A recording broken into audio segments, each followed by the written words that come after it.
আসসালামু আলাইকুম ভিউয়ার্স, এটি হচ্ছে স্যামসাংয়ের 43 ইঞ্চি টিভি। তো এই টিভিটার সমস্যা হলো এই দুবার করে লাইট ব্লিং দেয়। তো আমরা প্রথমে দেখব যে এর লাইটটা ঠিক আছে কিনা। দেখেন এদিক দিয়ে আলো জ্বলতেছে, হ্যাঁ, তার মানে আমাদের লাইট ঠিক আছে। আমরা পাওয়ারটা অফ করে দেব, দিয়ে মেন মাদারবোর্ডে লাইনটা দিব। এখন আমরা দেখি সমস্যাটা।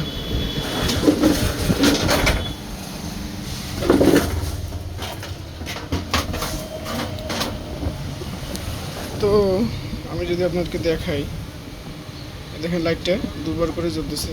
এই এক জ্বলে ছেড়ে দিল, যে 1 2, ঠিক আছে। তো এই সমস্যাটা দিচ্ছে। তো এটা মূলত সমস্যা আছে যদি প্যানেল শর্ট হয়। তো আমরা এক সাইড খুলে দেব। এক সাইড খুলে দেওয়ার পর আমরা দেখব ব্লিংটা থাকে না, চলে যায়।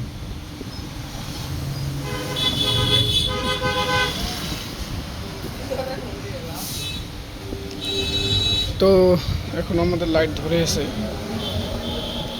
ডিসপ্লেটা দেখব।